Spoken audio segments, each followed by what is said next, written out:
শখের তোলা ৮০ টাকা, কিন্তু এখানে শখটা একটু বেশিই দামি।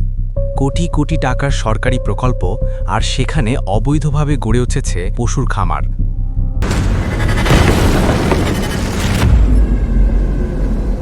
ঘটনাটি বরিশাল সিটি কর্পোরেশনের রূপাতলী ওয়াটার ট্রিটমেন্ট প্ল্যান্টে। নগরবাসীর নিরাপদ পানির জন্য তৈরি এই ওয়াটার ট্রিটমেন্ট প্ল্যান্ট, কিন্তু বাস্তবে বিসিসির প্রধান নির্বাহী কর্মকর্তা রেজাউল বাড়ি সেই জায়গা দখল করে গড়ে তুলেছেন পশুর খামার। এতে চারপাশে ছড়াচ্ছে তীব্র দুর্গন্ধ। অভিযোগ রয়েছে সিটি কর্পোরেশনের বেতনভুক্ত কর্মচারীদের দিয়েই করানো হচ্ছে পশুপালন, এমনকি প্ল্যান্টের ভিতরেই পশুখাদ্যের জন্য চাষ হচ্ছে ঘাস। স্থানীয়রা অভিযোগ করে বলেন, এখানে থাকা যায় না, আমাদের বসবাসী হয়ে উঠেছে কষ্টকর, গন্ধে বাচ্চারা অসুস্থ হয়ে যাচ্ছে। বিশেষজ্ঞরা বলছেন, পশুর বর্জ্য থেকে ছড়াতে পারে ক্ষতিকর ব্যাকটেরিয়া, দূষিত হতে পারে পানির উৎস, এতে হুমকিতে পড়তে পারে পুরো শহরের জনস্বাস্থ্য।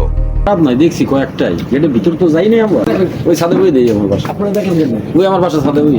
বিসিসির স্বাস্থ্য কর্মকর্তা ডক্টর রবিউল ইসলাম বলেন, না, এটা আমি পালন করবো করতেছি।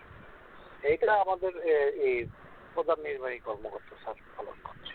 আর সে তো এই ঘাস খাওয়ায়, আর ওই পানির সাথে তো আর এই দুমবার কোনো স্পর্শই হয় না।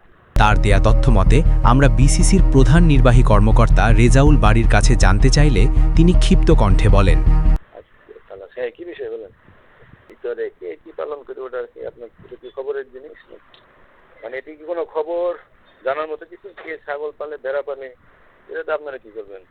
তো ঠিক আছে। তথ্য না দিতে চাইলেও সত্য কখনো গোপন থাকে না।